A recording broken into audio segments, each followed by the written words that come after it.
వీళ్ళన్న సహోదరులందరికీ మన రక్షకుడు ప్రభు అయిన యేసుక్రీస్తు వారి నామం పేరిట వందనాలు తెలియజేస్తున్నానండి. మరి దేవుని లేఖనాల్లో నుంచి సంగతులు మనం నేర్చుకుందాం. మన సహోదరి పద్మమ్మ గారి కుటుంబం తరపున మరి ఏర్పాటు చేయబడినటువంటి కూడిక కాబట్టి ఈ కూడికి మనందరం కూడా హాజరై దేవుని యొక్క లేఖన సంగతుల్ని మనం నేర్చుకోవడానికి దేవుడు ఇచ్చినటువంటి మరొక అవకాశం. ప్రియ సహోదరులారా,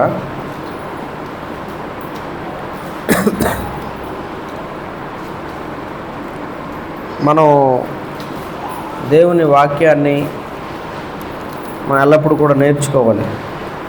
ఎల్లప్పుడూ కూడా ఆసక్తితో మనం దాన్ని వెతకాలి. డిఎల్ మూడి ఆయన భక్తుడు, అంటే మతశాఖకు సంబంధించినటువంటి వాడు అయినప్పటికీ కూడా ఒక మంచి మాటని చెప్తాడు ఆయన. ఏమంటాడంటే, బైబిల్ని చదవటం జ్ఞానం పెంచుకోవటానికి కాదు, కానీ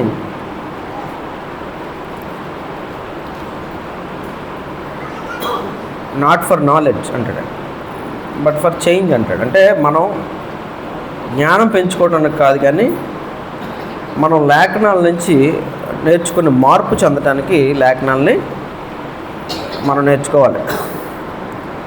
అందువల్ల జ్ఞానం సంపాదించుకోవటం అంటే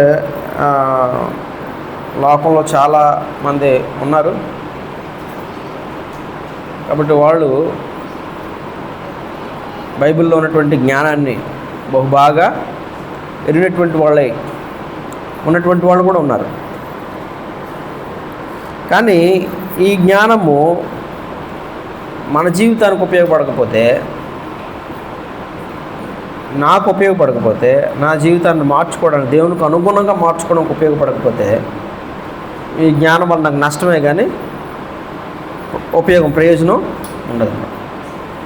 అందువల్ల చాలా చక్కని మాట డిఎల్ మూడి చెప్తాడు. ఏంటంటాడంటే, బైబిల్ జ్ఞానం సంపాదించుకోవడానికి కాదు, కానీ మార్పు చెందడానికి అంటాడు ఆయన. అందువల్ల దేవుడు ఇచ్చినటువంటి అవకాశం బట్టి మనం ఈ భూమి మీద జీవిస్తున్నటువంటి మార్పు చెందడానికి దేవుడు అవకాశం ఇస్తున్నాడనే సంగతి మనం గుర్తెరిగి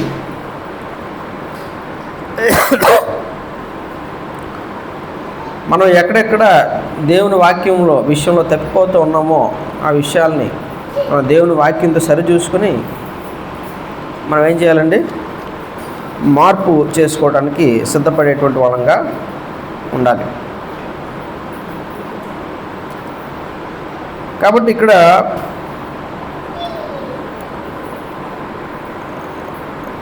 ఇందులో ఉన్నటువంటి కొన్ని సంగతుల్ని, కొరింథీ రాసిన పత్రికలో కొన్ని సంగతుల్ని మనం ఆలోచన చేద్దాం. 4వ అధ్యాయంలో ఉన్నటువంటి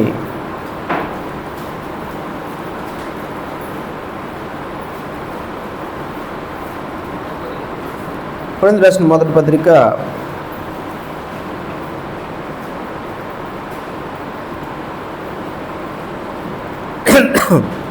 4వ అధ్యాయము 1 నుంచి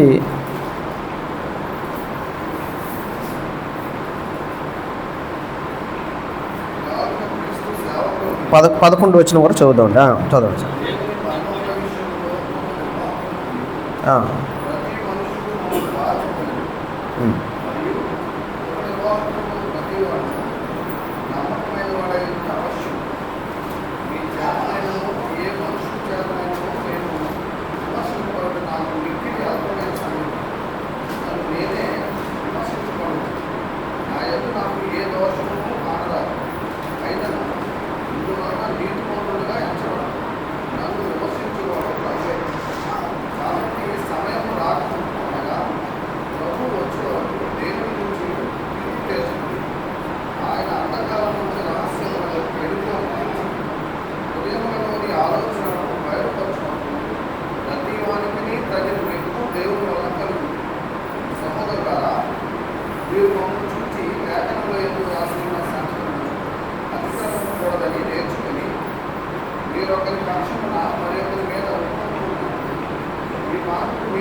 రాజులైతే అవును, మేము మీతో కూడా రాజులు ఉన్నట్టు మీరు రాజులతో నాకు సంతోషమే కదా. మరణదండన విధింపబడి బలమైనటువంటి దేవుడు అపోస్తులైన మమ్మల్ని అందరికంటే కడపట ఉంచి ఉన్నాడని నాకు తెలుస్తుంది. మేము లోకములను దేవదూతలను మనుషులను వేడుకుంటున్నాము. మేము క్రీస్తు నిమిత్తము వెదురువాము, మీరు క్రీస్తునకు బుద్ధిమంతులు. మేము బలహీనులము, మీరు బలవంతులు. మీరు గనులు, మేము ఘనహీనులము. ఈ గడియ వరకు ఆకలి తప్పులు గలవారము, దిగంబరులము, వృద్ధి కూర్చున్నాము, నిలువమైన నివాసము ఎక్కడ ఉన్నాము. 11 వరకు స్వహస్తములతో పనిచేసి కష్టపడుచున్నాము, నిందింపడి దీవించున్నాము, హింసింపడి ఓర్చుకొనుచున్నాము, దూషింపడి బతిమాలు కొనుచున్నాము, లోకమునకు మురిగ్గాను అందరికీ పెంటగాను ఇప్పటి వరకు ఎంచబడి ఉన్నాము. 13 వరకు అండి. సో 4వ అధ్యాయంలో పౌలు గారు ఇలాగున్న క్రీస్తు సేవకులమనియు దేవుని మర్మముల విషయంలో గుణనిర్వాహకులమనియు ప్రతి మనుషుడు మమ్మను భావింపవలను అన్నాడు ఆయన. కాబట్టి ఇక్కడ ఇలా క్రీస్తు సేవకులు మరియు అన్నాడు. సేవకులు అంటే ఎవరండి? సేవకులు అంటే గతసారి మనం మాట్లాడుకునేటప్పుడు దాసుల గురించినటువంటి సంగతిని మనం మాట్లాడుకున్నాం. బానిసలుగా ఉండేటువంటి వాడు, దాసులుగా ఉండేటువంటి వాడు.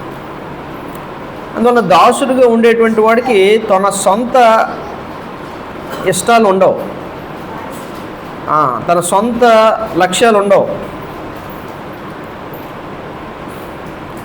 అందువల్ల వేరొకని యొక్క చిత్తము, వేరొకని యొక్క ఇష్టము నెరవేర్చేటువంటి వాడే సేవకుడు, దాసుడు. అదన్నమాట. అందువలన దేవుని వాక్యమును బోధించే వాళ్ళు ఎవరైనా ఉంటే మొట్టమొదట వాళ్ళు ఎవరండి? దేవుని చిత్తమును, అంటే దేవుని ఇష్టాన్ని నెరవేర్చేటువంటి వాళ్ళు.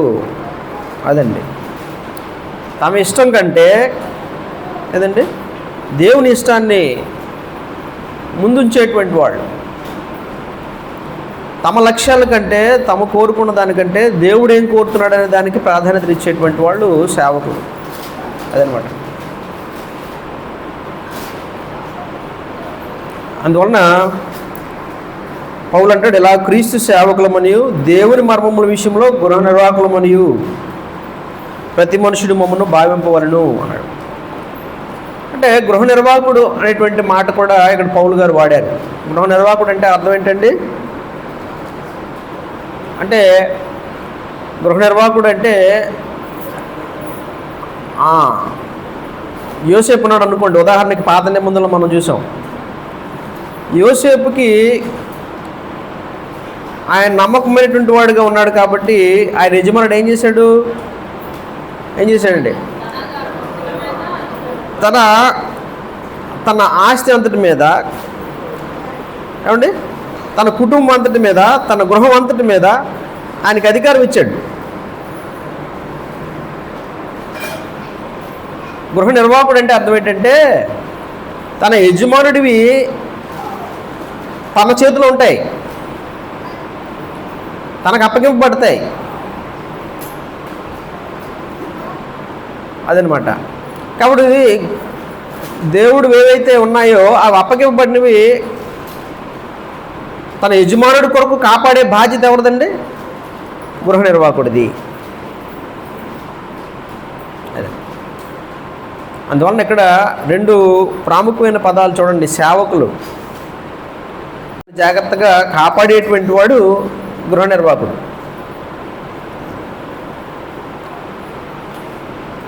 యేసుప్రభు గారు ఉపమానాలు కూడా చెప్పినాడు. గృహ నిర్వాహకుడు గురించినటువంటి ఉపమానాలు. తన యజమానుడు రాలేదని చూసి గృహ నిర్వాహకుడు ఏం చేశాడట? తన ఇష్టం వచ్చినట్టుగా చేశాడట. ఏం చేశాడు? ఆయన వచ్చి గృహ నిర్వాహకుడు వచ్చి ఏం చేశాడట? గృహ నిర్వాహకుడు యజమాని వచ్చి ఆ గృహ నిర్వాహకుడిని శిక్షించాడు.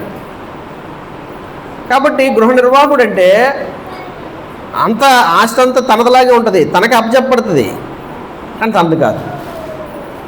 తను ఎవరి కొరకు పనిచేస్తాడండి? తన యజమానుడి కొరకు దాన్ని జాగ్రత్తగా కాపాడుతాడు. అదనమాట. అందువలన పౌలు అంటాడు, ఇలాగున్న క్రీస్తు సేవకులమని దేవుని మర్మముల విషయంలో గృహ నిర్వాహకులమని ప్రతి మనుషుడి మమ్మను భావింపవలను. కాబట్టి దేవుడు ఆ బాధ్యతని అప్పగించినాడు మాకు అని అంటాడు పౌలు గారు. తర్వాత ఆయన అంటాడు, మరియు గృహ నిర్వాహకుల్లో ప్రతివాడు నమ్మకమైన వాడు ఉండుట ఆవశ్యకము.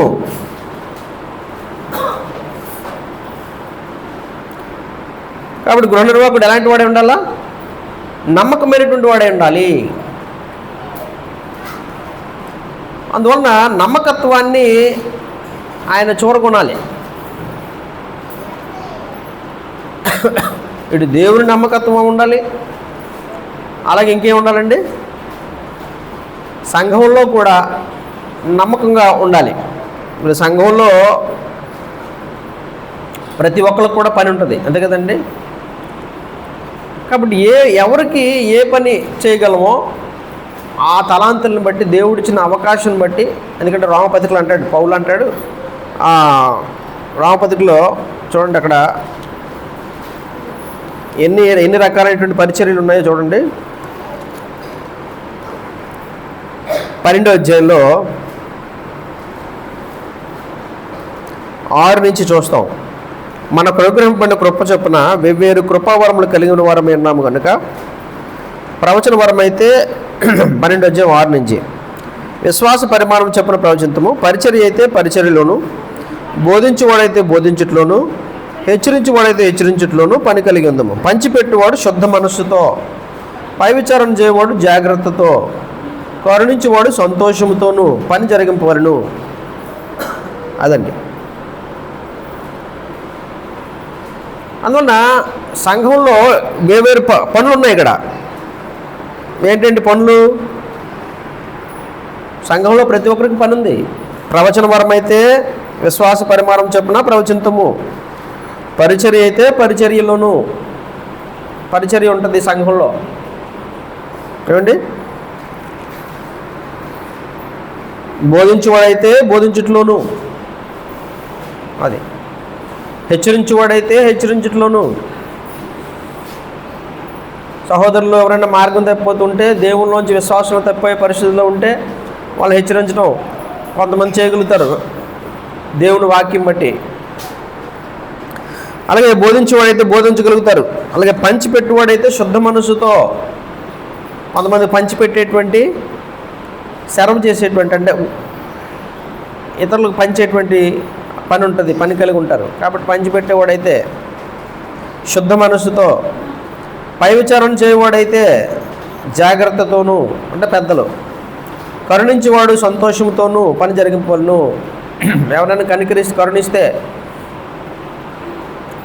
ఆపదలో ఉన్న వాళ్ళని, అనారోగ్యంతో ఉన్నటువంటి వాళ్ళని, సమస్యలు ఉన్నటువంటి వాళ్ళని కరుణిస్తే అలాంటి వాళ్ళని సంతోషంతో చేయాలి. కాబట్టి ఇలాంటి రకరకాల పనులు సంఘంలో ఉన్నాయి.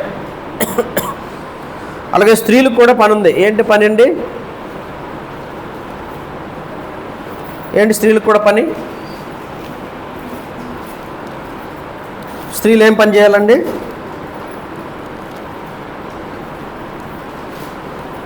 తీతుకు రాసిన పత్రిక మనం చాలాసార్లు చదివాం.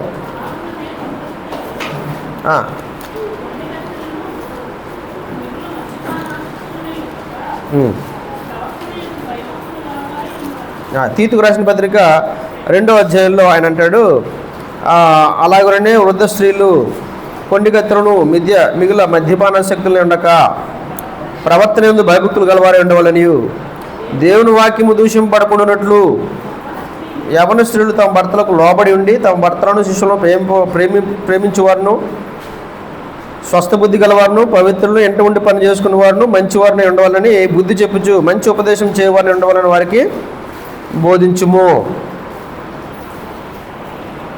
కాబట్టి యవన స్త్రీలకు పని ఉందా? స్త్రీలకు పని ఉందా? ఉంది. ఏం చేయగలగాల? తమకంటే చిన్న వయసులో ఉన్నటువంటి వాళ్ళకి, అంటే ఒక 50-60 సంవత్సరాలు ఉన్నాయనుకోండి, జీవితాన్ని వాళ్ళు చాలా వరకు చూశారు. వాళ్ళు జీవితంలో ఎత్తుపల్లాలని, బాధల్ని, సమస్యల్ని వాళ్ళు అనుభవించారు. ఏమండి? కాబట్టి అలాంటి వాళ్ళు ఏం చేయగలుగుతారండి? ఏం చేయాలా? సంఘంలో ఉన్నటువంటి ఇప్పుడిప్పుడే కొత్తగా కుటుంబ జీవితంలోనికి వస్తున్నటువంటి వాళ్ళకి సలహాలు ఇచ్చి, సరిచేసి, సహాయం చేసి వారిని నిలబెట్టేటువంటి వాళ్ళై ఉండేటట్టుగా వాళ్ళు పనిచేయాలి. అది పని. తిమోతి రాసిన పత్రిక 3వ అధ్యాయంలో మనం చూసాం. 5వ అధ్యాయం, తిమోతి రాసిన మొదటి పత్రిక 5వ అధ్యాయం.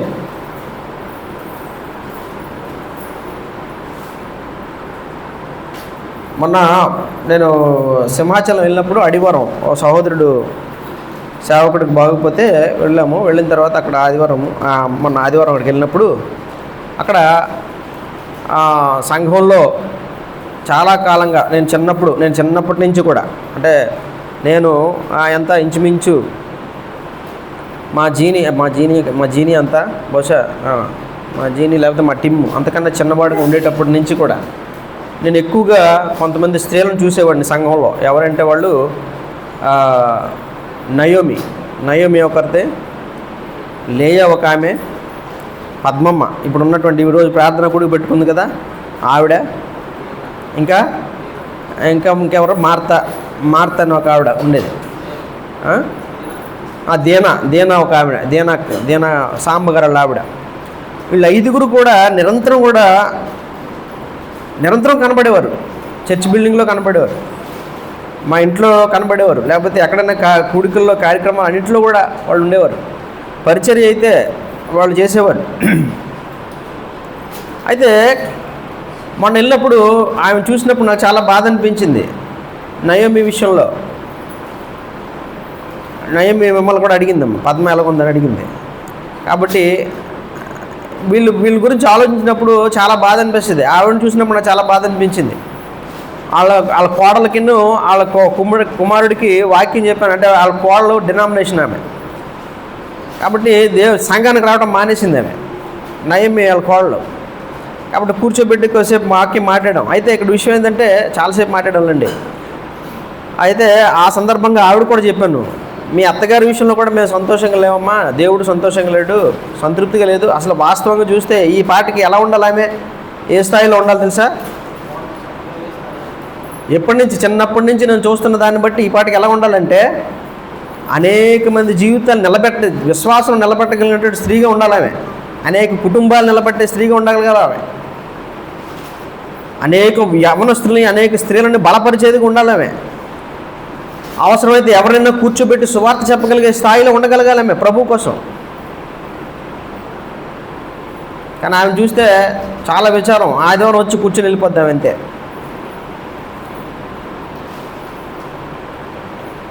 ఆ రోజు ఆవిడతో అదే మాట్లాడాను నేను. చాలా బాధ అనిపించి యథార్థంగా విషయం చెప్పాను నేను. కాబట్టి ఇక్కడ విషయం ఏంటంటే స్త్రీలు ఏమనుకుంటారంటే సంఘంలో ఉన్నటువంటి వాళ్ళు ఎవరైనా కూడా మాకు పని లేదు, ఆదివారం వచ్చి వెళ్ళిపోవడం పని, ప్రార్థనకు వచ్చి వెళ్ళిపోవడం పని అనుకుంటాం. కాదు, ఇవన్నీ పనులే. ఇంకా తిమోతి పత్రికలో పనులు ఏమన్నాడండి? 5వ అధ్యాయంలో మనం చాలాసార్లు చదివాము. అయితే నిజముగా 5వ వచనం అయితే నిజముగా, తిమోతి రాసిన మొదటి పత్రిక 5వ అధ్యాయం 5వ వచనం.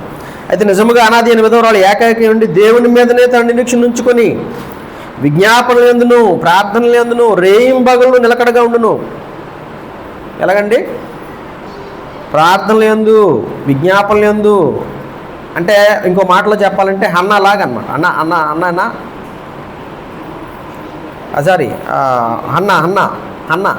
అన్న అయినా కాదు. లోక సువార్తలో మనకు ఒక ఆమె స్త్రీ కనబడుతుంది. ఆమె చిన్నప్పుడే ఎవరు చనిపోయాడట? భర్త చనిపోయినాడు, చిన్న వయసు అప్పుడే కదా. లోక సువార్తలో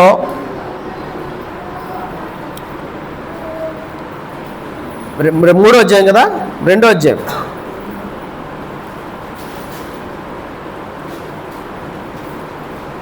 అన్న 36వ వచనం, 2వ అధ్యాయం 36వ వచనం. మరియు ఆషేరు గోత్రికురాలను పనూయేలు కుమార్తెయునైన అన్న అను ఒక ప్రవక్త ఉండెను. ఆమె కన్యత్వం మొదలు 7 ఏండ్లు పెనిమిటితో సంసారం చేసి బహుకాలం గడిచినదే. 84 సంవత్సరం విధవరాలై ఉండి, ఎన్ని సంవత్సరాలట? 84 సంవత్సరాలు భర్త లేకుండా ఉందామె. ఉండి ఏం చేసిందట? దేవాలయం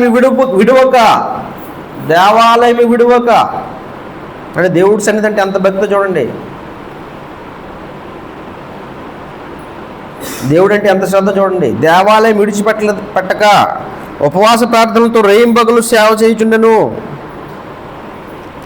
ఉపవాసములతో ఏం చేసేటంటే ఆమె రేయింబగళ్ళు ఉపవాస ప్రార్థనలతో రేయింబగళ్ళు సేవ చేయుచుండెను. ప్రభు కోసం ఏం చేస్తుందామె? ప్రభు సన్నిధి, ప్రభు కార్యక్రమం, ప్రభు కోసం,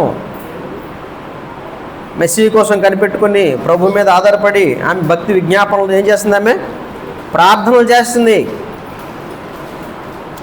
సో ఇక్కడ అన్నాడు 5వ అధ్యాయంలో ఏకాకి ఉండి దేవుని మీద తన నిరీక్షణ ఉంచుకుని విజ్ఞాపనలను ప్రార్థనలను రేయింబగలు నిలకడకుండాను. 6వ వచనం సుఖభోగములందు ప్రవర్తించినందు బ్రతుకుచుండు చచ్చినది ఉండును. అండి తర్వాత వారు నిందారహితులు ఉన్నట్టు ఇలాగ ఆజ్ఞాపించుము. ఇక్కడ 9వ వచనం చూడండి. 60 ఏళ్ల కంటే తక్కువ వయసు లేక ఒక్క పురుషునికే భార్య సత్క్రియలకు పేరు పొందిన విధవరాల పిల్లల్ని పెంచి, అంటే కొంతమంది విధవరాల పిల్లల్ని పెంచేటువంటి పని చేయొచ్చు స్త్రీలు. భర్త లేని పిల్లలుంటే, తండ్రి లేని పిల్లలుంటే వాళ్ళకి పిల్లలకి సహాయం చేయొచ్చు. సంఘంలో పిల్లలకి స్త్రీలు. ఇంకేంటండి 9-10 సత్క్రియలు పేరు పొందిన విధవరాల పిల్లల్ని పెంచి పరదేశులకు ఆతిథ్యం ఇచ్చి. పరదేశులకు ఆతిథ్యం ఇచ్చి అంటే ఎవరైనా మన సంఘంలో ఇక్కడ ఉన్నటువంటి వాళ్ళు కాకపోతే దూరం నుంచి వచ్చేటువంటి వాళ్ళు అయితే వాళ్ళకి సపర్యలు చేసి, పరిచర్య చేసి, వాళ్ళకి సహాయం చేసి, వాళ్ళు ఎవరైనా కావచ్చు. పరదేశులు అంటే ఈ ప్రాంతం కాని వాళ్ళు ఎవరైనా పరదేశులే.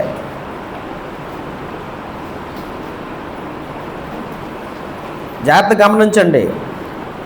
క్రైస్తవులకి యూదుడని లేదు, గ్రీసు దేశస్థుడని లేదు, ఈ దేశం ఆ దేశం అని కూడా లేదు, ఎవరైనా కావచ్చు. నేను శ్రీకాకుళం వెళ్ళడమే కాదండి, నేను విశాఖపట్నం వెళ్ళడం కాదు, ఢిల్లీ నుంచి ఇక్కడికి వచ్చారు సహోదరులు అనుకోండి, వాళ్ళు కూడా పరిశుద్ధులేనా కదా? పరిశుద్ధులే. అమెరికా నుంచి వచ్చారు, ఉదాహరణకి చక్క అనుకుందాం, చక్క గారు వస్తున్నారు, ఆయన సువార్త పని మీద వస్తున్నాడు. కొన్ని విషయాల్లో ఆయన విషయాలు కొన్ని నచ్చపోవచ్చు, కానీ ఆయన దేవుడి పని మీద వస్తున్నాడు. ఆయన సువార్తను ప్రకటించే పనిలో అనేకులు ప్రోత్సహించే పనిలో దేవుడి పని నిజంగా జరగడానికి ఆయనకున్న ఆసక్తి ఆయన నుంచి నేను చాలా నేర్చుకున్నాను, అదేం చెప్పాలి. కాబట్టి అలాంటి వారు వచ్చినప్పుడు దేశం నుంచి వేరే దేశం నుంచి వస్తున్నాడు ఆయన కదండి, అప్పుడు ఆయన ఎవరవుతారు? పరదేశీ. అంటే ఇక్కడ కాదు, ఈ ప్రాంతం కాదు.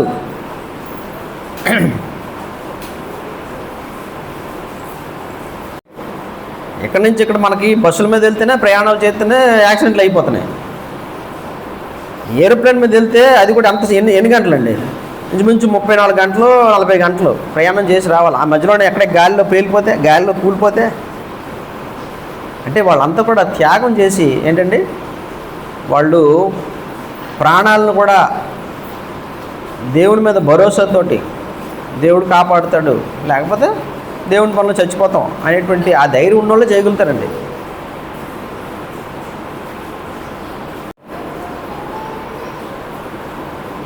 ఎందుకంటే ఎక్కువ చాలా దూరం అండి, పూర్తిగా చాలా దూరం అది. అందువలన నేను అలాంటి భక్తులను చాలామంది చూశాను. నేను చిన్నప్పుడు వైజాగ్లో మేము ట్రైనింగ్ చేసేటప్పుడు ఒక ముసలాయన మా ఇక్కడికి వచ్చేవాడు, కెన్ పర్కిన్స్ అని. నాన్నగారికి తెలుసు, అమ్మగారు కూడా తెలుసు. నేను చిన్నప్పుడు ఆయన ఏం చేశాడు తెలుసండి, సంఘంలో వాళ్ళందరినీ ప్రోత్సహించి మనం ఇక్కడ భారతదేశంలో కొంతమంది యవనస్తులు మనం తయారు చేయాలి దేవుడి కోసం, వాళ్ళు సిద్ధం చేయాలని చెప్పేసి ఆయన ఏం చేశాడండి, ఆయన ఆస్తిని, అంటే ఆయన సంఘంలో డబ్బులనే కాకుండా దాంతోపాటుగా వాళ్ళందరినీ ప్రోత్సహించడానికి ఏం చేసి తెలుసండి, ఆయనకున్న ఆస్తి అంతటిని అమ్మేసి, ఆయన ఆస్తి అంతా అమ్మేసి ఆ డబ్బులు, సంఘం డబ్బులు కలిపి తీసుకొచ్చి ఇక్కడ స్కూల్ పెట్టాడు. ఆయన ఫస్ట్ స్కూల్ అది వైజాగ్లో. ఈరోజు చాలామంది అందులో చదివిన వాళ్ళు అందరూ సువార్థికులుగా ఉన్నారు. అందరూ కూడా చాలా నమ్మకంగా, అంటే నేను అంత నమ్మకంగా అనట్లేదు, ఉన్నవాళ్ళకంటే చాలా మెరుగ్గా పనిచేస్తున్నారు అందరూ కూడా. అప్పుడు మేము అనుకునేవాడు, ఇదే ముసలోడికి ఇదేం పని పోవట్లేదు ముసలోడికి, ఏ పని లేకుండా వచ్చేస్తున్నాడు. 80 సంవత్సరాలు ఒక పక్క మాట్లాడుతుంటే తేప కారిపోయేది ఇలాగా. ఆయన సరిగ్గా మాట్లాడలేకపోయాడు, సరిగ్గా కూర్చోలేకపోయాడు, పడుకుని పోతుండేవాడు. ఆయన ముసలితనం 80 సంవత్సరాలు, 85 సంవత్సరాలు. ఏంటండి వాళ్ళకి అవసరం? ఒకటి ప్రభు కొరకు వాళ్ళు జీవించాలి, ప్రభు పని చేయాలి, ప్రభు సేవకులం మేము, ఆయన కోసం ఆయన చిత్తాన్ని నెరవేర్చాలి. అదే లక్ష్యం వాళ్ళు. మా ఇష్టం కాదు, మా ఉద్దేశాలు కాదే.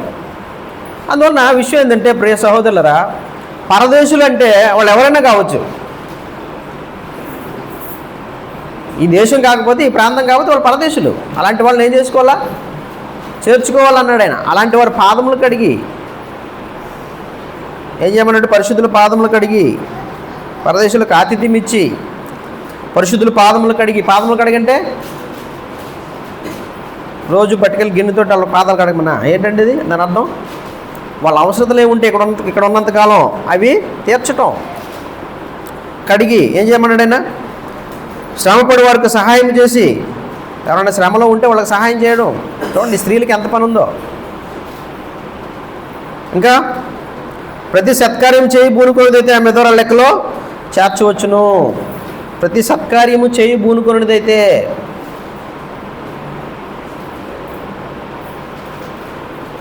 సత్కార్యం చేయడానికి పూనుకునేటువంటి వ్యక్తి అయితే, దేవుడి సంఘానికి మేలుకరంగా నేను ఇది చేస్తానండి,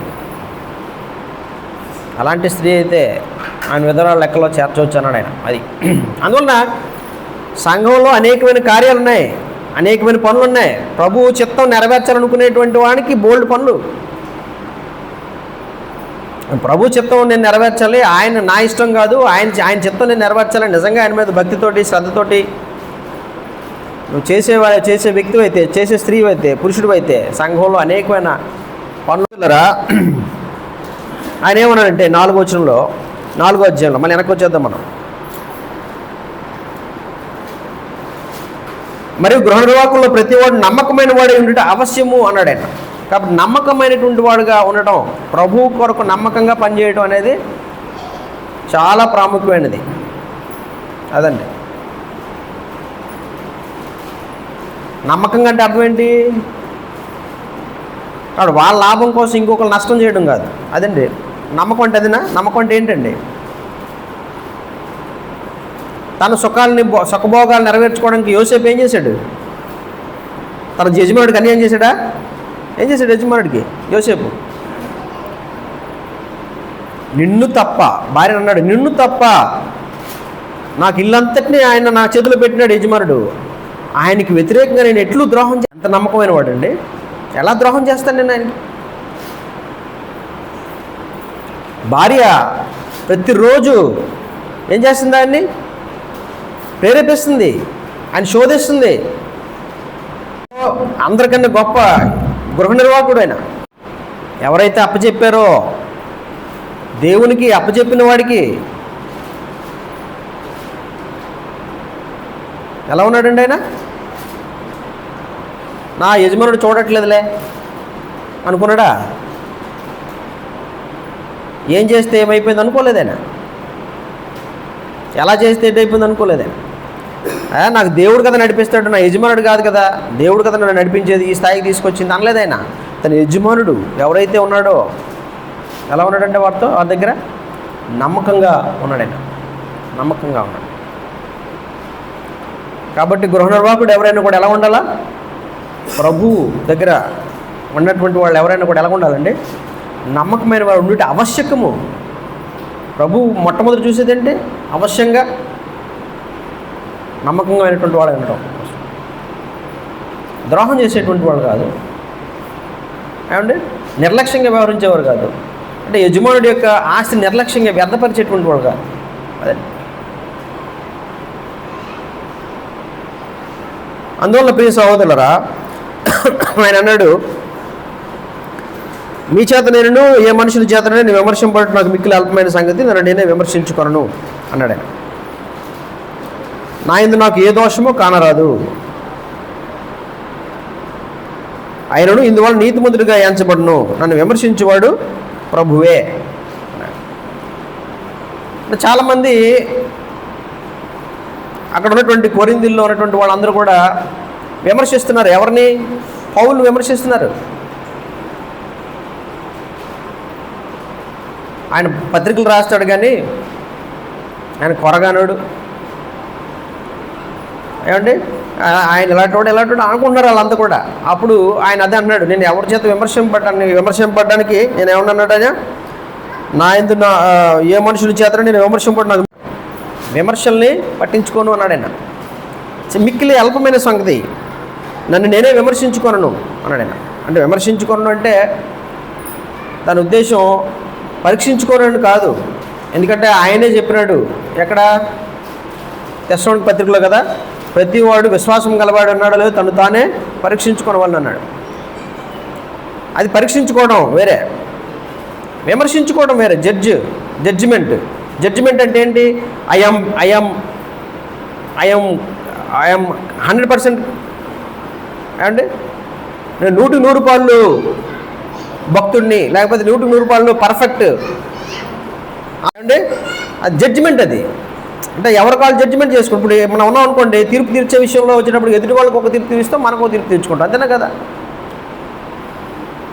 ఎదుటి వాళ్ళు ఏమో వాస్తవంగా మనం చెప్పేది ఐఎమ్ పర్ఫెక్ట్ అన్నట్టుగా చూసుకుంటాం మనం, నా ఇంత భక్తుని ఇంకో లేరు అనుకున్నట్టుగా చూసుకుంటాం మనం, అంతేనా?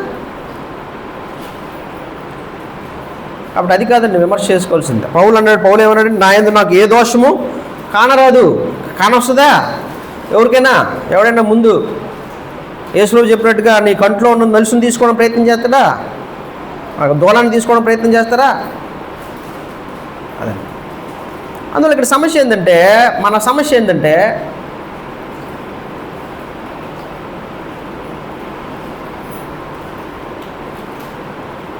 సహోదరుల మధ్య కాబట్టి వాళ్ళ కంట్లో ఉన్న దూలాలను నలుసులను చూడడం కాదు మన పని. ఇందాక మనం చెప్పుకున్నట్టు వాక్యం బట్టి మొట్టమొదటి మనం చేయాల్సిన పని ఏంటండి? మనల్ని మనం మార్చుకోవడం. అది మనం వాక్యం వలన చేయాల్సిన మొట్టమొదటి పని. సంఘంలో ఒక వ్యక్తి దేవుడి వాక్యాన్ని ఎందుకు నేర్చుకోవాలి, ఎందుకు వినాలి? జ్ఞానం పెంచుకోవడానికి కాదండి. దేనికండి? తను మార్చుకోవడానికి. నేను మార్చుకోవడానికి. నాకు అది ఉపయోగపడకపోతే నాకు ఎంత జ్ఞానం ఉంటే దానివల్ల నాకు ఏం లాభం, ఏం ఉపయోగం? అదే కాబట్టి ఇక్కడ ఆయన ఏమంటాడంటే, నా యందు నాకు ఏ దోషము కానరాదు, ఆయనను ఇందువల్ల నీతి ముద్రగా ఎంచబడను. నాకే దోషం నాకు కనపడదు, ఎదుటో దోషం నాకు కనపడితే కానీ నాకేం కనపడదు. అయితే నీతిమంతుడినా నేను? నీతిమంతుడిగా ఎంచుకోవచ్చా? ఇప్పుడు పౌలు ఒకప్పుడు ఏం చేశాడండి? ఒకప్పుడు హింసకుడును దోషకుడును అన్నాడు ఆయన. ఒకప్పుడు ఏం చేశాడు? అదే దేవుని నామాన్ని బట్టి ఎంతోమందిని హింసించాడు. ఎంతోమందిని క్రైస్తవులు ఏం చేశాడు? ఆయన లాక్కుపోయాడు, చెరపట్టి లాక్కొని పోయాడు. అలాగా చేసేటప్పుడు ఆయన ఎట్లా చేశాడు? ఆయన నేను చేస్తుంది తప్పు అనుకుని చేశాడా? తన తప్పు అతనికి తెలిసిందా? తెలియదు.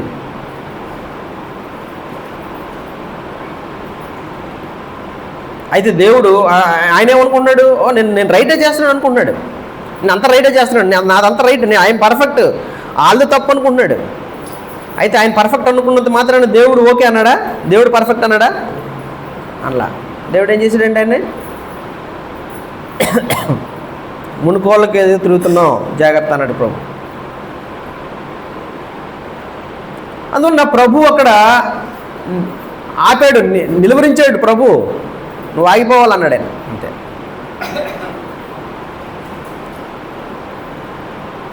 అందువల్ల తర్వాత తెలుసుకున్నాడు ఆయన, నేను చేసిన తప్ప, ఎంత నేరమా, ఎంత వ్యతిరేకమైన పని, దేవుడు విరుద్ధమైన పని అని తెలుసుకున్నాడు ఆయన. అందువల్ల ఇక్కడ సంగతి ఏంటంటే, విషయం ఏంటంటే, మనం నా యందు నాకు ఏ దోషము కానరాదు అన్నాడు ఆయన. అందువల్ల ఎవరి కాళ్ళు దోషాలు కనబడవు.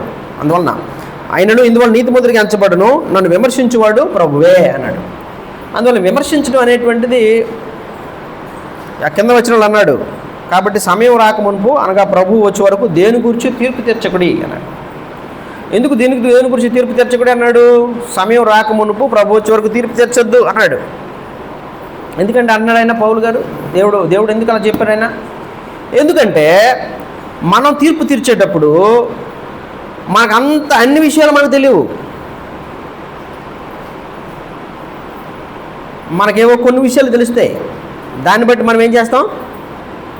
తీర్పు తీర్చేస్తాం. ఆ తీర్పు తెచ్చకూడదు, విమర్శించకూడదు. మనకు అన్నీ తెలియవు. ఏ మనిషి గురించి కూడా ఎవరికి కూడా అన్నీ తెలియవు.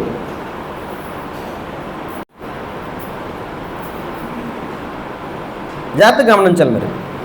అందువల్ల అన్ని పరిగణలోకి తీసుకొని మనం తీర్పు తీర్చాం. మనం తీర్పు తీర్చేటప్పుడు, విమర్శించేటప్పుడు ఏం చేస్తాం? మనకే తప్పుగా కనబడితే ఏదో ఒక విషయం కనబడుతుంది, దాన్ని బట్టి తీర్పు తీస్తాం అన్నమాట. లేకపోతే అన్నీ అసలు ఎందుకు చేస్తున్నాడు, ఏం చేస్తున్నాడు, ఏంటి అనేది మనకు అర్థం కాకపోవచ్చు. ఓకేనండి. కాబట్టి మన హృదయంలో ఉన్నటువంటి లక్ష్యాలు వేరుగా ఉండొచ్చు.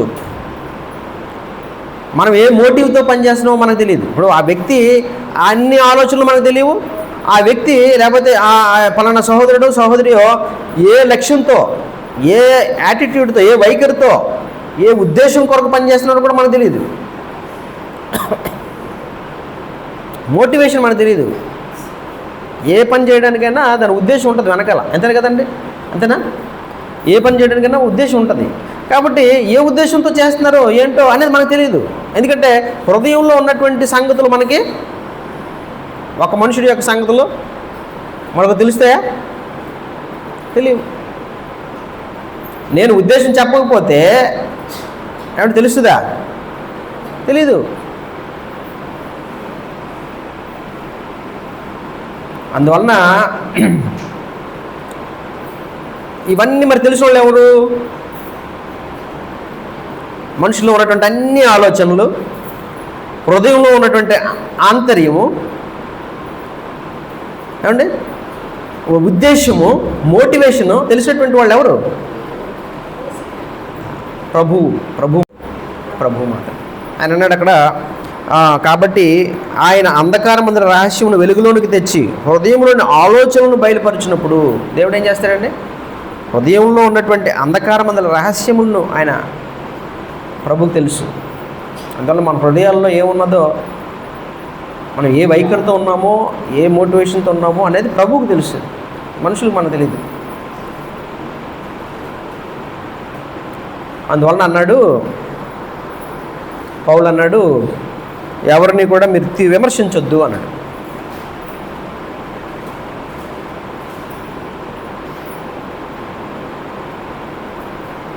అయితే విమర్శించకూడదు కదండి, అది తీర్పు తీర్చకూడదు కదా, క్రైస్తవులు తీర్పు తీర్చకూడదు కదా, తీర్పు తీర్చకూడదు కదా. మరి ఇప్పుడు పౌలు చెప్పాడు కదా, ఎవరిని దేవుని గురించి తీర్పు తీర్చకూడదు అన్నాడు కదా ఆయన. మరి తీర్పు తీర్చకూడదు కదండి, ఎవరిని తీర్పు తీర్చకూడదు. దేవుడే తీర్పు తీరుస్తాడు, మనం తీర్పు తీర్చకూడదు కదండి. చాలా జాగ్రత్తగా మీరు ఇటు గమనించాలి. 8వ అధ్యాయంలో అదే పౌలు 8వ అధ్యాయంలో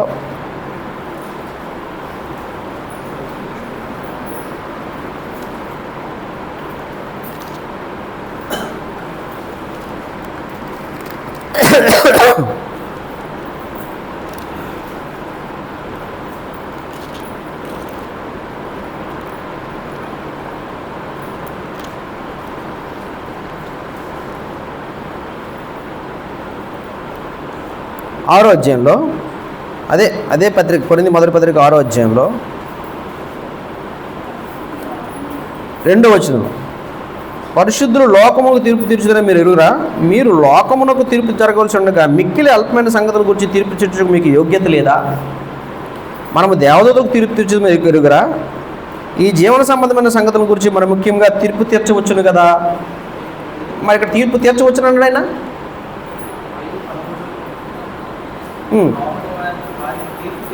12వ వచనంలో, వెలుపటి వారికి తీర్పు తీర్చుట నాకేలా, వెలుపటి వారికి దేవుడే తీర్పు తీర్చును కానీ మీరు లోపటి వారికి తీర్పు తీర్చేవారు కనుక ఆ దుర్మార్గుని మీలో నుండి వెలువేడి అన్నాడు. అంటే చూడండి, అక్కడ మరి లోపల తీర్పు తీర్చొచ్చు అన్నాడైనా, అక్కడేమో తీర్పు తీర్చొద్దు అన్నాడైనా పౌలు గారు.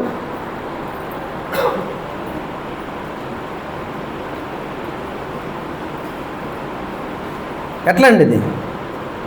ఒక దగ్గరేమో ఆయన అన్నాడు తీర్పు తీర్చకూడదు, ఎందుకంటే మీకు అన్నీ తెలియదు, హృదయంలో ఉన్న రహస్యాలు మీకు తెలియవు, ప్రభు ఒక్కడికి తెలుసు అన్నాడు ఆయన. అదే అధ్యాయంలో పక్క అధ్యాయంలో తర్వాత అధ్యాయంలో ఏమన్నాడు? తీర్పు తీర్చాలి మీరు అన్నాడు ఆయన. లోకంలోకి తీర్పు తీరుస్తారు, మీరు మీరు తీర్పు తీర్చకపోతే ఎలాగా అన్నాడు ఆయన.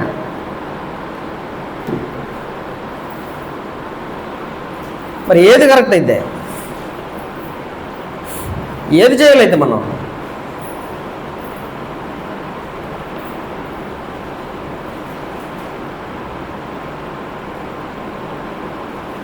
అదే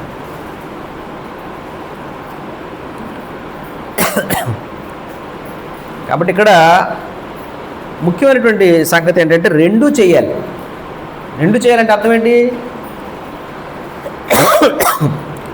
మనకు అన్నీ తెలియదు అనేది కూడా, హృదయంలో అన్ని ఒక వ్యక్తి యొక్క లేకపోతే ఒక వ్యక్తి యొక్క అంతరంగంలో ఉన్న వాస్తవాలన్నీ మనకు తెలియవు, లేకపోతే ఆ వ్యక్తి యొక్క అంతరంగంలో ఉన్నటువంటి మోటివ్ లేదా ఉద్దేశం మనకు తెలియదు, అది ప్రభుకే తెలుసు.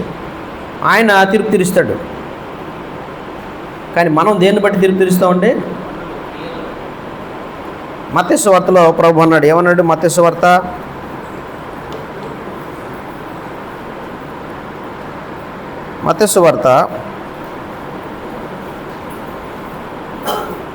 17 వచ్చాను కదా, ఇందులో అన్నాడు ఆయన,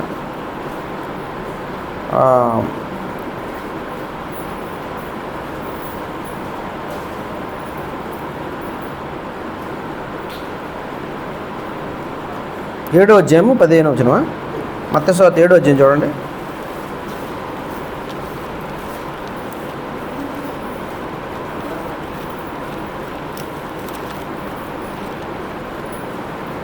మత్తయి సువార్త 7వ అధ్యాయము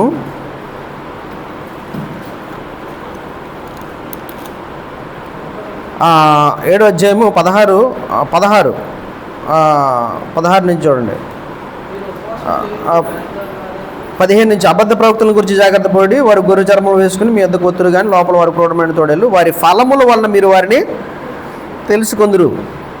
ముండ్ల పొదలలో ద్రాక్ష పండ్లను, పల్లీరు చెట్లను అంజూర పండ్లను కోయుదురా, అలాగనే ప్రతి మంచి చెట్టు మంచి ఫలములు ఫలించును, పనికిమాలిన చెట్టు కాని ఫలములు ఫలించును. మంచి చెట్టు కాని ఫలములు ఫలింపనేరదు, పనికిమాలిన చెట్టు మంచి ఫలములు ఫలింపనేరదు. అదండి. కాబట్టి ఇక్కడ దేన్ని బట్టి ఆయన తీర్పు తెచ్చమన్నాడు ప్రభు? దేన్ని బట్టి అండి?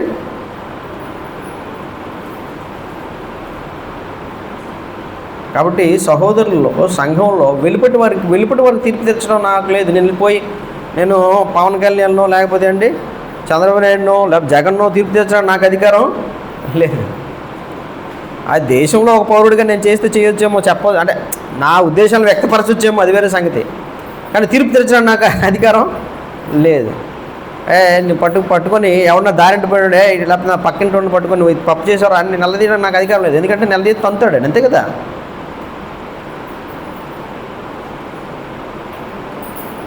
నా ఇష్టంరా, నీకు నాకేటరా అంటాడు, అంతే కదండి.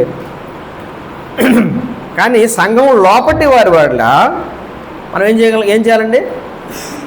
ఫలములను బట్టి ఏం చేయాలా? తీర్పు తీర్చవలసినటువంటి వాళ్ళంగా ఉన్నాము. కాబట్టి దేవుని వాక్యాన్ని ఆధారం చేసుకొని, ఆ వ్యక్తి యొక్క ఫలములను ఆధారం చేసుకొని, వాళ్ళకి ఆ క్రియలను ఆధారం చేసుకొని, ఈ క్రియలు దేవుని విషయంలో ఇది సరైనది కాదు, ఈ క్రియలు చెడ్డవి, ఈ చెడ్డవైతే చెడ్డవి, ఈ క్రియలు మంచివైతే మంచివి, అదండి. కాబట్టి మంచి చెట్టు కాని ఫలములు ఫలింపనేరదు, పనికిమాలిన చెట్టు మంచి ఫలములు ఫలించదు. అందువలన మీరు వారి క్రియలను బట్టి వారిని తెలుసుకుందరు అన్నాడు ఆయన. అందువలన క్రియలను బట్టి తీర్పు తీర్చడం అనేది ప్రభు చెప్పినటువంటి సంగతి. కాబట్టి దేవుని వాక్యమును బట్టి సంఘంలో సరైనటువంటి ప్రవర్తన లేనప్పుడు ఏమంటే ఇది, ఎందుకంటే దేవుని సంఘం, ఇది దేవుని సమాజం. కాబట్టి సహోదరుల్లో ఒకవేళ నా ప్రవర్తన సరిగా లేకపోతే సహోదరులు హెచ్చరించాల్సిన బాధ్యత ఉంటుంది, ఏమండి. కాబట్టి సహోదరులుగా ఎవరైనా సరైన దేవుడు వాక్యాన్ని ప్రత్యేకంగా దైవజనులకి, ప్రత్యేకంగా గృహ నిర్వాహకులుగా ఏముంటుందండి? వాళ్ళకి అవగాహన ఉంటుంది, దేవుని వాక్య పరిజ్ఞానం ఉంటుంది.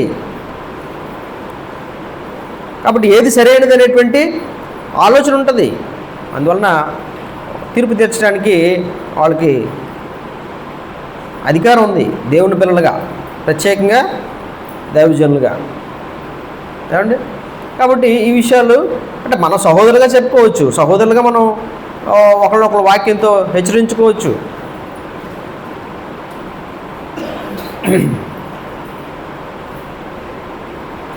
అందువలన ప్రియ సహోదరులరా, ఇక్కడ మనం గమనించాల్సిన విషయం ఏంటంటే, మనకు అన్ని విషయాలు తెలియకపోవచ్చు. ఇప్పుడు ఉదాహరణకి ఆనాటి మొదటి శతాబ్దం సంఘంలో అననీయ సప్పీరాలు వచ్చారు. అననీయ సప్పీరాలు వచ్చినప్పుడు అందరూ తీసుకొచ్చినట్టుగానే వాళ్ళు కూడా డబ్బులు తీసుకొచ్చారు. ఏమంటే అంతేనా? అందరూ తీసుకొచ్చినట్టే కానుకలు వాళ్ళు కూడా తీసుకొచ్చారు. అందరూ ఏం చేశారు? తమ చరస్థిరాస్తులన్నీ అమ్మేసి డబ్బులన్నీ తీసుకొచ్చి అపోస్తలుల పాదం దగ్గర పడేశారు.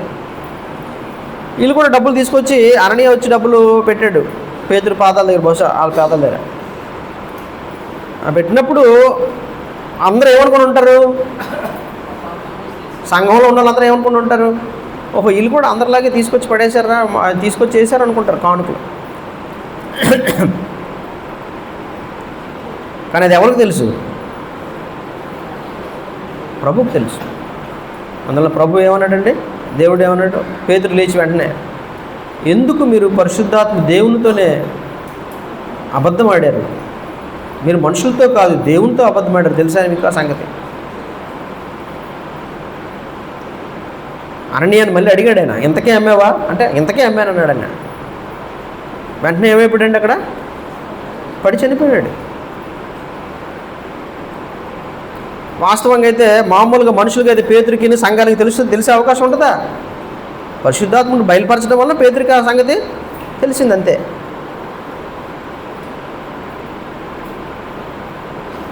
ఇప్పుడు దైవసేవకులు కూడా మా వాక్యం చెప్పేవాళ్ళు మేమైనా దైవజనులైనా కూడా అన్నీ తెలిసిపోతాయండి. అన్నీ తెలిసిపోవు కదా. హృదయంలో ఉన్నటువంటి రహస్యాలు అంతరంగం మాకు తెలియదు. మళ్ళీ అవన్నీ తెలిసేవాడు ప్రభు, దాన్ని బట్టి ఆయన తీర్పు తీరుస్తాడు.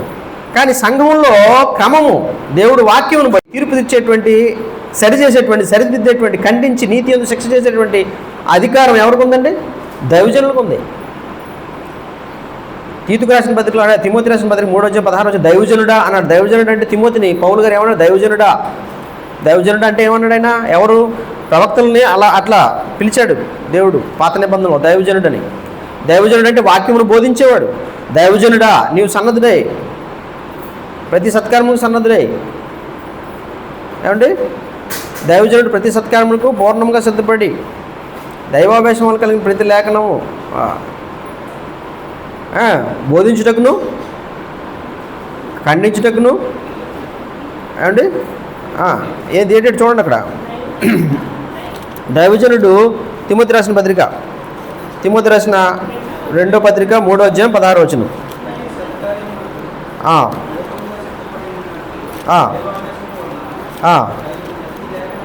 దైవావేశం వల్ల కలిగిన ప్రతి లేఖనము ఉపదేశించుటకును, ఖండించుటకును, తప్పుదిద్దుటకును, నీతి యందు శిక్ష చేయుటకును ప్రయోజనకరమై అన్నది. ఇది ప్రయోజనం కొరకు చేసేది, ఏదో కక్షతో చేసేది కాదు.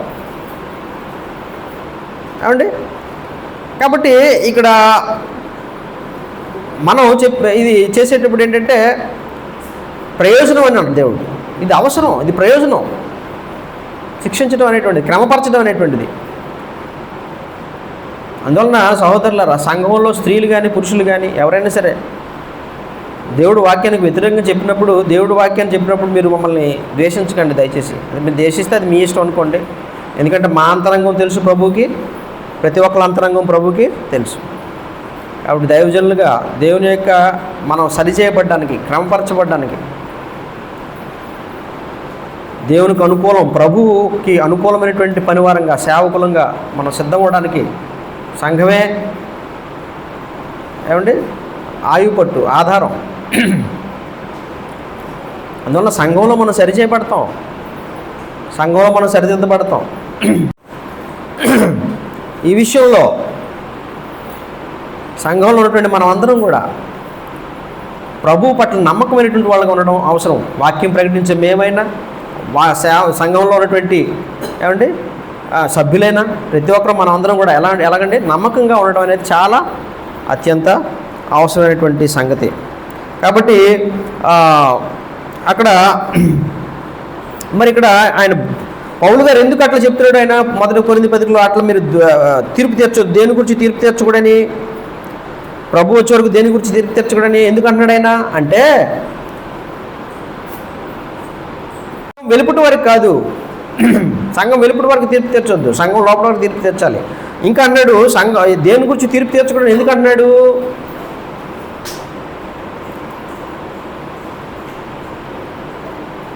మొదటి అధ్యాయంలో ఏమున్నాయి వాళ్ళ మధ్య? కొరింథీల్లో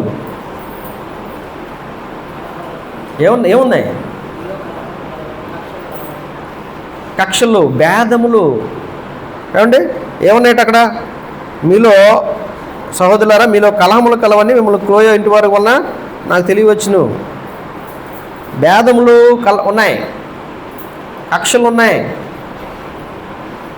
కాబట్టి కక్షలను బట్టి ఏమండి లేదా భేదములను బట్టి తీర్పు తీర్చకూడదు అన్నాడు. సంఘంలో ఎలాంటి పరిస్థితి ఉండకూడదంటే అండి, సంఘంలో సహోదరుల మధ్య ఇప్పుడు నేనున్నానండి, అందువలన నేను సంఘంలో ఉంటున్నాను, సంఘంలో జీవిస్తున్నాను. కాబట్టి సంఘానికి అభ్యంతరకరమైనది, దేవుని వాక్యమునకు అభ్యంతరకరమైనది లేదా సహోదరులకు విరోధమైనది నేను ఏదైనా నడుచుకుంటున్నాను అనుకోండి, లేదా చేస్తున్నాను అనుకోండి, కార్యక్రమాలు ఏమైనా ప్రవర్తన అది సరిగ్గా బాగోలేదు అనుకోండి సంఘంలో,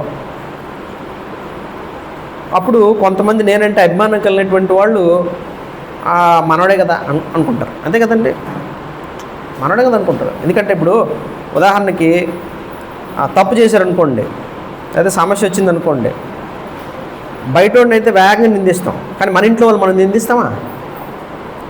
మన ఇంట్లో వాళ్ళు మనం ఏమండి తప్పు పడతామా? తప్పు అని చెప్తామా? తప్పు. అందువలన ఇప్పుడు బయట వాళ్ళ పిల్లల్ని అయితే తప్పు అని చెప్తాం, కానీ మన ఇంట్లో పిల్లలను తప్పని చెప్తాం మనం. తప్పు. అందువలన ఇతరులు మనం క్షమించలేము, కానీ ఇంట్లో వాళ్ళైతే వేగంగా క్షమిస్తాం. అంటే చెప్తున్నాను వాస్తవంగా. ఇక్కడ విషయం ఏంటంటే ఆ భేదం అనేటువంటిది సంఘంలో ఏమి ఉండకూడదండి. సంఘంలో ఏమి ఉండకూడదట? భేదములు ఉండకూడదన్నాడు.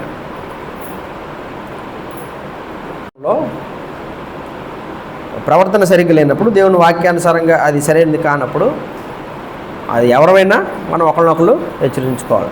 అది కూడా యథార్థమైన హృదయాలతో నమ్మకమైనటువంటి వారుగా, ప్రభువుకు నమ్మకమైన వాళ్ళగా మనం ఆ పనిని చేయాల్సి ఉంటుంది.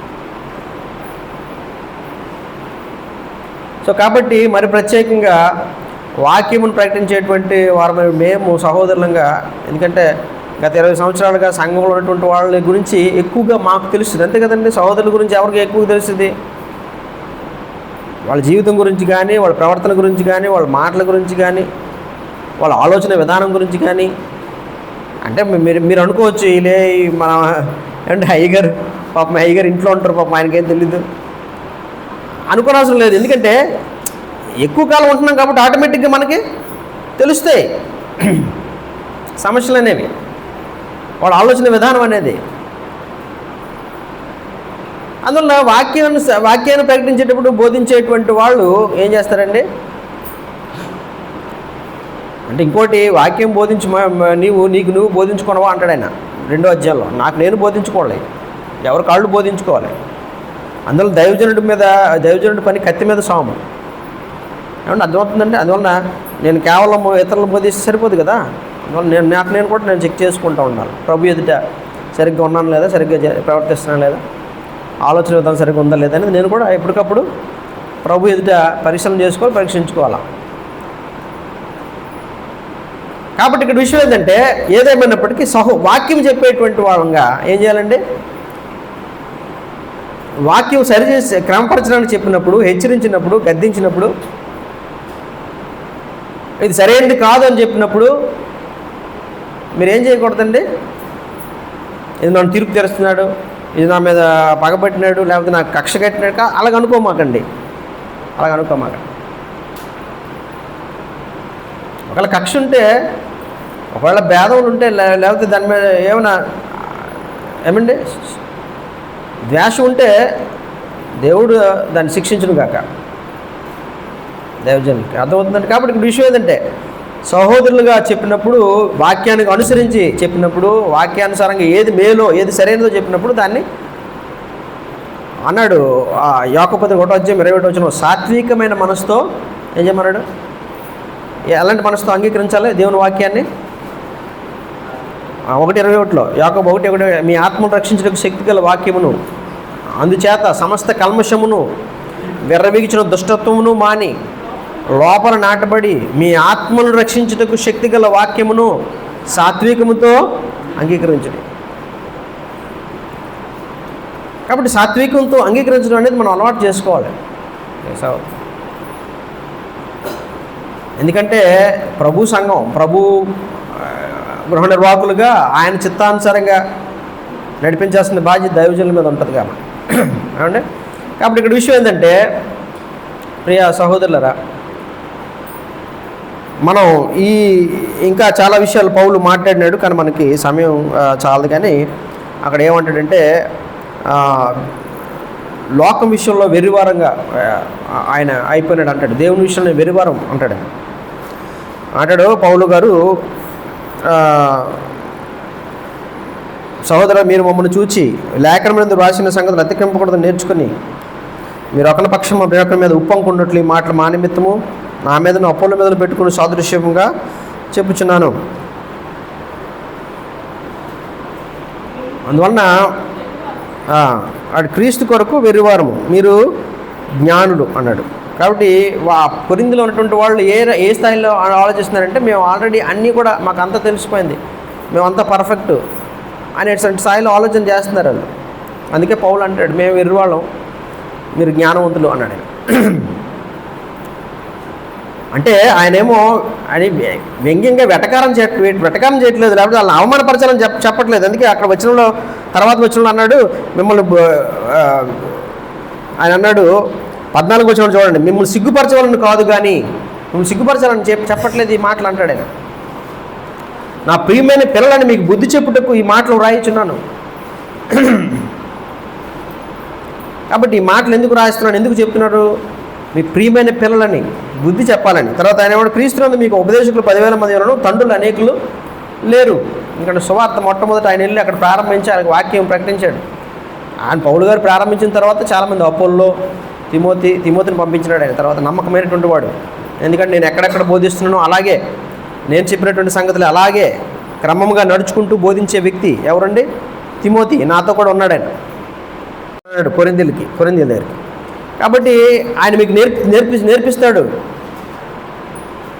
ఎందుకంటే ఆయన నమ్మకమైనటువంటి నిజమైన కుమారుడు అన్నాడు ఆయన. అందువల్ల కాబట్టి ఇక్కడ విషయం ఏంటంటే, అక్కడ వారి విషయంలో తండ్రిగా పౌలు ఉన్నాడు అక్కడ. ఎందుకంటే సువార్తను అక్కడ ఆరంభించాడు. లేక మీకు ఉపదేశకులు అనేక మంది ఉండొచ్చు, కానీ తండ్రులు అనేకులు లేరు అన్నాడు. కాబట్టి ప్రియ సహోదరులరా, దేవుని యొక్క వాక్యం విషయంలో మనం అందరం కూడా నమ్మకమైనటువంటి వాళ్ళగా ఉండడం అవసరం. ఇటు గృహ నిర్వాహకులుగా, లేకపోతే వాక్యం బోధించేటువంటి సేవకులైనా కూడా, సంఘంలో సభ్యులైనా కూడా మన నమ్మకంగా ప్రభువు మనకి ఇచ్చినటువంటి పనిని మనం చేయాలి. ప్రభు ఏదైతే మనకు పని అప్పచెప్పాడో సంఘంలో మనం ఏదైతే పని కలిగి ఉన్నామో ఆ పనిని నమ్మకంగా మనం జరిగించాలి. కాబట్టి అలా కానప్పుడు హృదయంలోని రహస్యములను ఆయన ఏం చేస్తాడండి? ఆయన ప్రభు వెలికి తీసి ఆయన తీర్పు తిన్నాడు, శిక్షిస్తాడు. కాబట్టి ప్రియ సహోదరులరా, మనము ఆయన మన హృదయంలోని ఆలోచనలు బయలుపరిచినప్పుడు ప్రతి వానికి తగిన మెప్పు దేవుని వలన కలుగును. అలాగే మనం నమ్మకంగా పనిచేస్తే మన మోటివ్, మన ఉద్దేశం ఏంటో, మన ఆలోచన ఏంటో, మనం యథార్థంగా ఉన్నామో లేదో, నిష్కపటంగా ఉన్నామో లేదో ఆ దేవుడికి తెలుస్తాడు, ఆయన చూస్తున్నాడు. కాబట్టి అలా ఉంటే తప్పనిసరిగా మెప్పు ఎవరి వలన పొందుతామండి? ప్రభు వలన మనం పొందుతాం. కాబట్టి ప్రియ సహోదరులరా, స్త్రీలుగా నేను చాలామంది స్త్రీలని, అలాగే మన సహోదరి పద్మమ్మ గారు కూడా ఈ సమయాన్ని బట్టి చూస్తే హెబ్రీ పత్రికలో 5వ అధ్యాయంలో చెప్పినట్టుగా కాలమును బట్టి చేస్తే మీరు బోధకులే ఉండవలసింది అన్నాడు. బోధకులు అంటే వెళ్ళిపోయి ఇక్కడ నిలబడి చెప్పడం గురించి కాదు అక్కడ చెప్పింది. ఇతరులకు సహాయం చేసి సరిచేసి వాళ్ళకి నేర్పించగలిగేటువంటి స్థితిలో ఉండాలి. అలా మళ్ళీ మీకు మూలపాఠంలో బోధింపవలసి వచ్చును అన్నాడు ఆయన. మళ్ళీ మూలపాఠాలు అంటే మళ్ళా వాళ్ళు నేర్పించాల్సిన పరిస్థితి వస్తే ఎలా ఉంటుందండి? ఎట్లా ఉంటుంది చెప్పండి? ఎలా ఉంటుంది? ఇప్పుడు నాకు వాళ్ళు నేర్పించాలి, వాళ్ళు మర్చిపోతే వాళ్ళు నేర్పించాల్సిన పరిస్థితి వస్తే మీకు అందరికి కూడా ఎలా ఉంటుంది? అందువలన రే సహోదరులారా, అలాంటి పరిస్థితుల్లో మనం ఉండకండి. కాబట్టి నమ్మకమైనటువంటి వారుగా ప్రభు ఏం చెప్పాడో దాని మీద దృష్టి పెట్టండి. మనుషుల ఆలోచన మీద దృష్టి పెట్టకండి, మోసపోతారు. ఏమండి? కాబట్టి మనం మోసపోతాం అనవసరంగానే. కాబట్టి ప్రభు ఏం చెప్పినాడో, ప్రభు ఉద్దేశం ఏంటో, కాబట్టి ఆయన ఎలాంటి వారికి ఉండాలని మనం కోరుతూ ఉన్నాడో నిరంతరం కూడా. అందుకే దేవుని వాక్యాన్ని మనం ధ్యానిస్తూ ఆయన చిత్తానుకూలంగా మనం ఉండడానికి, లోకంతో పాటుగా మనం లేవు. లోకంతో పాటుగా ఉండడానికి మన గతకాలం చాలు, చాలా కాలం అందులో జీవించాం, అందులో పండిపోయి ఉండొచ్చు. ఇంకా అందులోనే ఉంటే వారితో పాటు శిక్షింపడానికి తప్పితే, ప్రభు చేత కాల్చబడడానికి తప్పితే మరి దేనికి పనికిరాం. కానీ ప్రత్యేకంగా దేవుడు అవకాశం ఇచ్చాడు మనకి. ప్రభు సంఘంలో మనం మార్చుకోవడానికి దేవుడు సహాయంతో మనం ఏం చేయడానికి ఆయన అంటాడు, నైపుణ్యం గల శిల్పకారుని వల్లే నేను చెక్కి తిని అంటాడు. మనం ప్రభు దేవుని వాక్యంలో చెక్కబడ్డానికి, దిద్దపడ్డానికి దేవుడు అవకాశం ఇస్తున్నాడు. అలాంటప్పుడు మనం ఏం చేయాలా? ఉపయోగించుకోవాలి, దాన్ని ఉపయోగించుకొని మార్పు చెందాలి. మార్పు చెందకపోతే దేవుడు ఏమన్నాడండి రోమపత్రికలో, మార్పు చెందినటువంటి నీ హృదయం బట్టి ఏం చేస్తా అన్నాడైనా, నీ కాఠిన్యమును 2:5 నీ కాఠిన్యమును మార్పు పొందని నీ హృదయమును అనుసరించి ఉగ్రత దినమందు, అనగా దేవుని న్యాయమైన తీర్పు బయలుపరచబడి దినమందు నీకు నీవే ఉగ్రతను సమకూర్చుకొనుచున్నావు. ఆయన ప్రతి వానికి వాని క్రియలు చొప్పున ప్రతిఫలం ఇచ్చును. కాబట్టి ప్రియ సహోదరులారా, ఇది మనకి దేవుడు అవకాశం, గొప్ప అవకాశం.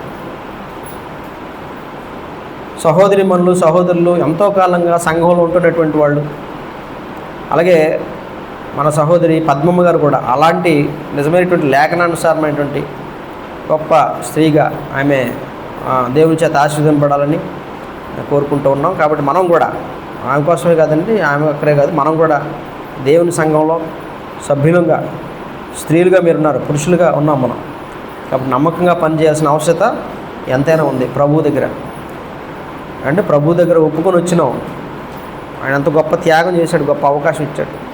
దాన్ని కాళ్ళ తన్నితే మనం ఘోరమైన శిక్షకు తప్పితే మరి దేనికి పనికిరాం. కాబట్టి ప్రియ సహోదరులారా, ఈ సమయంలో మనం పరీక్ష చేసుకొని, పరిశీలించుకొని, మన తప్పిదాన్ని ప్రభు దగ్గర ఒప్పుకొని మనం మారు మనసు పొంది ఆయనకు అనుకూలమైన జీవితాలను మనందరం కూడా జీవించాలని కోరుకుంటూ మాటలు ముగిస్తున్నాం.